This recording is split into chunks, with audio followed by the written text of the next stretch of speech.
Hello दोस्तों, एक बार फिर से आप सभी का हमारे ऑनलाइन यूट्यूब चैनल पे स्वागत है।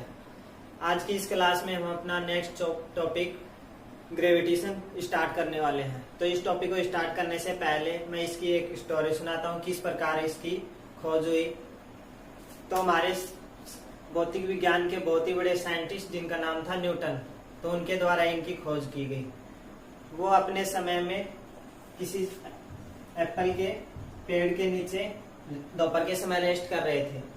मान लो कि यहाँ पर ये बैठे हुए हैं, तो यहाँ से ऊपर से एक सेब गिरा जो कि उनके बिल्कुल नजदीक आकर गिरा। तो उन्होंने देखा कि ये सेब किस प्रकार से उनके पास नीचे आकर गिरा, और उन्होंने सोचा कि ये सेब है, ये टूटकर नीचे ही क्यों गिरा, ऊपर क्यों नहीं गया। तो इसके बाद उन्होंने इसके ऊपर रिसर्च शुरू की, और कुछ समय बाद रिसर्च जो कंप्लीट करके उन्होंने एक नियम दिया जिसे कहते हैं न्यूटन्स लॉ ऑफ ग्रेविटेशन। तो आइए वो अपना नियम क्या था, यहीं से अपना चैप्टर यहाँ से स्टार्ट होता है। तो न्यूटन ने जो नियम दिया वो उन्हीं के नाम से आगे जाकर उन्हीं के नाम से पढ़ा। तो वो कौन सा था?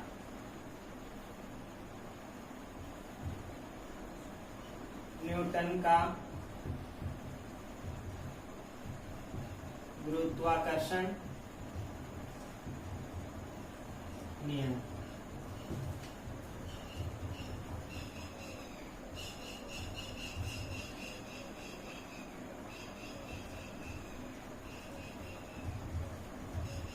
Newton's law of gravitation.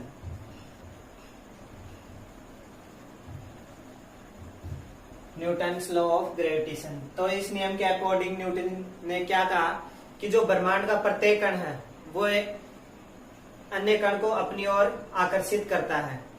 तो इसी के आधार पर उन्होंने जो गुरुत्वाकर्षण जो बल है उसकी उत्पत्ति की। तो वो किस प्रकार हुई है ये देखते हैं। उनके नियम के अकॉर्डिंग मान लो ये दो अपने पास दो कण है जिनका द्रव्यमान इसका m1 और इसका m2 है। ये दोनों एक दूसरे से r दूरी पर स्थित है, ठीक है। तो जो इन दोनों के मध्य जो गुरुत्वाकर्षण बल होगा वो इन दोनों पिंडों के द्रव्यमानों के गुणनफल के समानुपाती तथा जो इनके बीच की दो दूरी है उसके वर्ग के व्युत्क्रमानुपाती होगा। तो आइए देखते हैं किस प्रकार। तो जो इनके मध्य लगने वाला बल वो इन दोनों द्रव्यमानों के गुणनफल के समानुपाती तथा इनके बीच की दूरी के वर्ग के व्युत्क्रमानुपाती होगा। यहाँ से अगर इसके समानुपाती स्थिरांक हटाएंगे, जो समानुपाती चिन्ह है इसको हटाएंगे तो यहाँ पर एक स्थिरांक आएगा capital G m1 m2 upon r²। तो यहाँ पर G क्या है? तो G यहाँ पर है यूनिवर्सल सार्वत्रिक स्थिरांक, यानी कि यूनिवर्सल जो कांस्टेंट है वो है G यूनिवर्सल कांस्टेंट। इसकी वैल्यू क्या होती है? तो G equal to 6.67 into 10⁻11 newton metre square पर kg²। ये यहाँ पर इसकी वैल्यू हो गई। अगर इसकी विमा निकालना चाहे तो विमा क्या होगी इसकी, जो इसका विमीय सूत्र है आपको फर्स्ट क्लास में सिखाया था कि अपने पास अगर मात्रक दे रखा हो तो हम उसकी आसानी से उसकी विमा निकाल सकते हैं। तो यहाँ से किस प्रकार निकालेंगे? यहाँ पर दे रखा है न्यूटन, तो न्यूटन किसका बल का मात्रक है, तो बल की विमा क्या होती है m1 L2 L1 T-2 into क्या है मीटर स्क्वायर, तो मीटर की होगी L2 अपॉन में क्या है kg², तो हो जाएगा m2। अब यहाँ से अगर इसकी विमा निकालना चाहे तो क्या होगी, m अपॉन में है स्क्वायर, तो ये ऊपर जाएगा तो माइनस में हो जाएगा। तो माइनस होने के बाद ये कितना आएगा m-1 L1 और L2 ये मिलकर टोटल कितने हो जाएंगे L3, और ये कितना होगा T-2। तो यहाँ से इसकी विमा निकल कर आ जाएगी M-1 L2 और T-2 ये इसकी विमा हो गई। अब इसके बाद इसके कुछ फैक्ट्स हैं, यानी कि जो गुरुत्वाकर्षण बल है इसकी प्रकृति कैसी है, ये किस प्रकार का बल है। तो गुरुत्वाकर्षण बल है ये केंद्रीय बल है, यानी कि ये केंद्र की ओर लगता है, इसलिए इसको क्या बोलते हैं, केंद्रीय बल। ये संरक्षी बल भी है, और जो इसकी जो परास होती है वो बहुत अधिक होती है, यानी कि अत्यधिक परास वाला बल होता है। इसके बाद नेक्स्ट आता है इसके अंदर जो एक बल है ये माध्यम पर डिपेंड नहीं करता, यानी कि इनके बीच चाहे कैसा भी माध्यम भरा जाए तो इस पर ये डिपेंड नहीं करेगा। ठीक है, तो इस प्रकार से ये न्यूटन के जो गुरुत्वाकर्षण का नियम है उससे यहाँ पर ये फॉर्मूला अपने पास निकल कर आता है।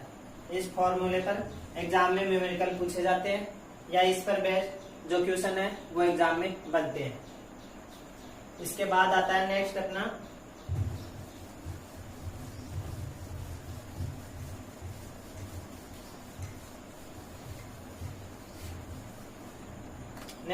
फिर इसमें गुरुत्वीय त्वरण।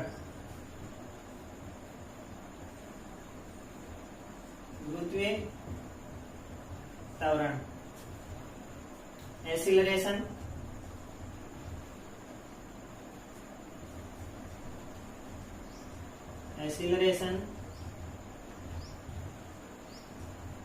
Due to gravity. गुरुत्वीय त्वरण, तो गुरुत्वीय त्वरण क्या होता है, जब किसी वस्तु के वेग में परिवर्तन की दर गुरुत्वाकर्षण बल के कारण होती है तो उस स्थिति में जो त्वरण उत्पन्न होता है उसी को क्या कहते हैं, गुरुत्वीय त्वरण। ये तो हो गई इसकी डेफिनेशन, लेकिन इसका जो गणितीय रूप है, इसका फॉर्मूला वो क्या होगा, तो उसके लिए अपन देखते हैं। माना ये कोई कण है जिसका द्रव्यमान है स्मॉल m, और ये यहाँ पर हो गया कोई पिंडी, आप ग्रह ले सकते हैं, माना कि यह पृथ्वी है, ये होगा इसका सेंटर, इसका द्रव्यमान है कैपिटल M, और इन दोनों के बीच की दूरी कितनी है, R, पृथ्वी की त्रिज्या हो गई कैपिटल R, और जो द्रव्य कण है, सॉरी जो M द्रव्यमान का जो कण है, इससे पृथ्वी की सतह के से दूरी ये कितनी है, h है।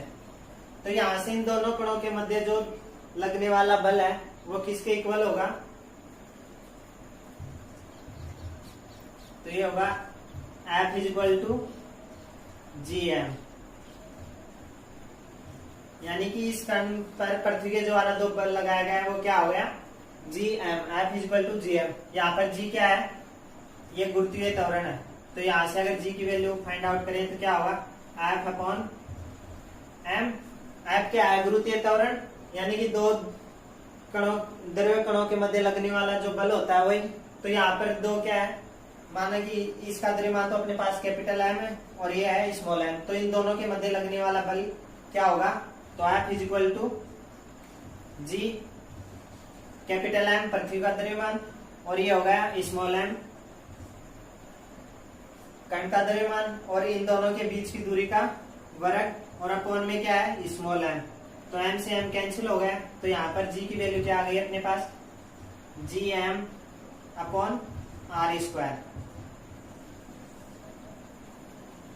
तो अपने पास जो गुरुत्वीय त्वरण उसका फॉर्मूला क्या निकल कर आया, g = gm/r², यानी कि जो गुरुत्वीय त्वरण है वो जो पृथ्वी है यानी ग्रह, इसके द्रव्यमान के समानुपाती तथा इनके जो बीच की दूरी है उसके वर्ग के व्युत्क्रमानुपाती यहाँ पर आ गया अपने पास।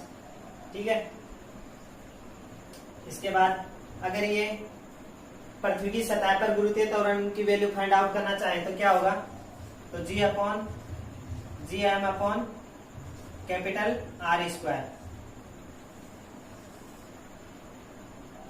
तो यहां से अपने पास g की वैल्यू आ गई कहां पर, सतह पर, gr, यानी कि इस पृथ्वी की सतह पर जो गुरुत्वीय त्वरण है उसकी वैल्यू क्या होगी, gm/r²। अगर यहां से अपन पृथ्वी के लिए डेंसिटी के रूप में फॉर्मूला निकाले तो वो किस प्रकार होगा, तो g = g अपन को पता है कि डेंसिटी इक्वल टू क्या होता है, मास अपॉन वॉल्यूम।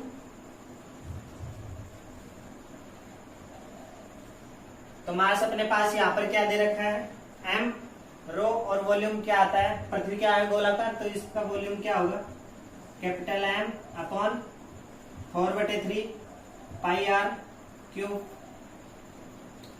सॉरी, ये इसकी कैपिटल R अपने पास त्रिज्या ली है पृथ्वी की, तो ये हो गया। तो यहां से m इक्वल टू क्या होगा, 4/3 पाई r क्यूब इंटू रो।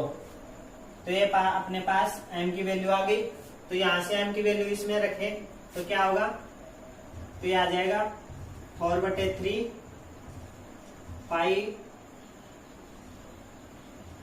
जी R cube upon into rho, और अपॉन में क्या है आर स्क्वायर, तो ये हो गया आर स्क्वायर। तो यहां से जी इक्वल टू क्या आ जाएगा, 4/3 पाई जी आर रो। तो ये अपने पास जो गुरुत्वीय त्वरण है उसका फॉर्मूला डेंसिटी के रूप में यहाँ पर आ गया। तो यहाँ से अपन इसकी वैल्यू अगर अपने पास दे रखी हो, डेंसिटी यानी कि इसके जो घनत्व है पृथ्वी का वो दे रखा हो, तो उसके आधार पर अपन गुरुत्वीय त्वरण यहाँ पर फाइंड आउट कर सकते हैं। इसके बाद नेक्स्ट देखते हैं यहाँ पर, अब इनकी वैल्यू रखें तो आपको पता है जी की वैल्यू क्या होती है, 6.67 इंटू 10⁻⁻11 न्यूटन मीटर स्क्वायर पर केजी स्क्वायर। ये तो आ गई जी की वैल्यू।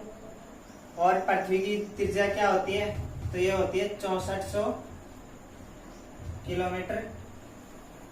इसके बाद आगे नेक्स्ट पृथ्वी का द्रव्यमान, तो ये हो गया 6 इंटू 10⁻24 केजी। और रो की वैल्यू हो गई 5478.5 केजी पर मीटर क्यूब। तो यहाँ से ये सभी वैल्यू है कांस्टेंट, इनकी वैल्यू अपन को याद रखनी है, या क्वेश्चन में भी अपने पास दे सकता है, लेकिन नॉलेज के लिए आप इसे याद रखें तो अच्छा रहेगा। इसके बाद नेक्स्ट देखते हैं इसमें इसके आधार पर किस प्रकार के इसमें क्वेश्चन बनते हैं। यहाँ से अपन देखें इस फॉर्मूले से, तो जो कण का जो द्रव्यमान है उस पर जो गुरुत्वीय त्वरण है वो निर्भर नहीं करता। यानी कि यहाँ से अपन कह सकते हैं कि जो गुरुत्वीय त्वरण है वो हल्की और भारी सभी वस्तुओं के लिए क्या होता है, समान होता है।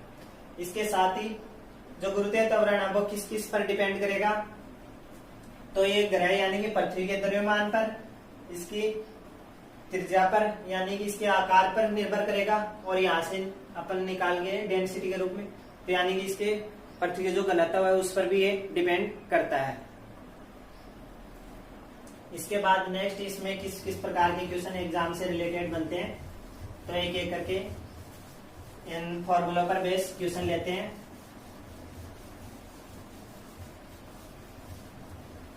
तो यहां से अपना पहला क्वेश्चन बनता है।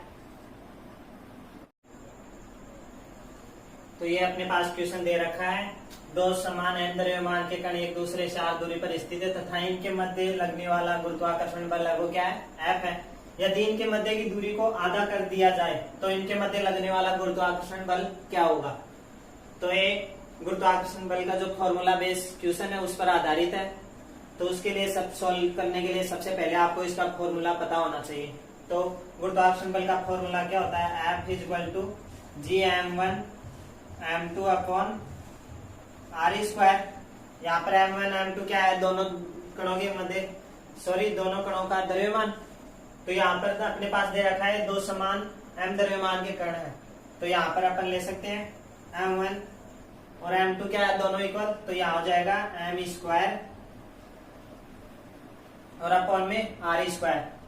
ये तो हो गया f दूरी r दूरी पर स्थित दोनों कणों के मध्य लगने वाला गुरुत्वाकर्षण बल। अब है यदि इनके मध्य की दूरी को आधा कर दिया जाए, यानी कि r डैश इक्वल टू क्या, r/2। तो इस स्थिति में अपन निकालें तो यहाँ से क्या होगा, F dash is equal to G, दोनों कणों का द्रव्यमान ये हो जाएगा एम स्क्वायर अपॉन आर की जगह क्या रखेंगे R by 2।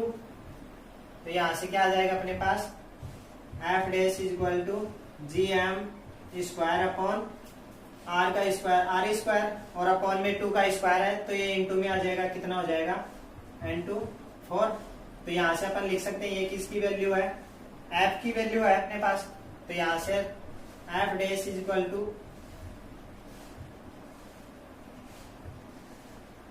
F dash is equal to क्या हो जाएगा 4f, यानी कि इनके मध्य की दूरी को आधा करने पर जो बल है वो पहले से 4 गुना हो जाएगा। तो यहाँ से अपना सी ऑप्शन करेक्ट हो जाएगा। तो आपको ध्यान में रखना है कि इनके बीच की दूरी को जितना कम करेंगे तो इनके मध्य जो लगने वाला गुरुत्वाकर्षण है बल है वो उसकी वैल्यू बढ़ती जाएगी। ठीक है, तो इस प्रकार से आपको क्वेश्चन एग्जाम में पूछा जा सकता है, तो आपको इसको अच्छी तरीके से तैयार करना है। इसके बाद नेक्स्ट क्वेश्चन प्रकार आपके पास क्वेश्चन दे रखा है, यदि m द्रव्यमान की वस्तु को ऊपर की ओर फेंका जाता है तो इस पर लगने वाला गुरुत्वीय त्वरण वो क्या है, g है। यदि 2m द्रव्यमान की वस्तु को ऊपर की ओर फेंका जाए तो इस पर लगने वाला गुरुत्वीय त्वरण क्या होगा। इसके लिए 4 ऑप्शन दे रखे हैं 2g, g/2, g, none of these। तो ये क्वेश्चन बहुत ही आसान क्वेश्चन है। जैसे कि आपको मैंने पहले बताया था कि जो गुरुत्वीय त्वरण है वो किस पर डिपेंड करता है, ग्रह या जो पिंड है उसके ऊपर इस निर्भर, उसके द्रव्यमान पर निर्भर करता है, वस्तु के द्रव्यमान पर निर्भर नहीं करता। यानी कि जो हल्की और भारी वस्तु है सभी के लिए जो जी की वैल्यू है वो इक्वल होती है।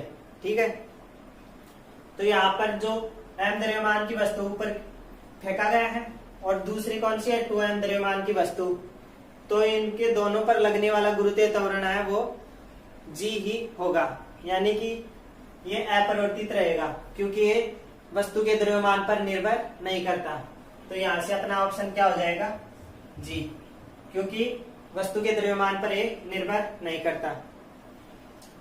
तो आज की क्लास में हम यहाँ कंप्लीट करते हैं। नेक्स्ट क्लास में इससे आगे के जो कॉन्सेप्ट है वो क्लियर कराएंगे। इससे पहले आपको इस क्लास में कुछ सीखने को मिला हो या आपको क्लास अच्छी लगी हो तो इसको लाइक और शेयर कीजिए और जो बेल आइकन है उसको प्रेस कर ले ताकि जो नेक्स्ट वीडियो आए वो सबसे पहले आपके पास पहुंच जाए।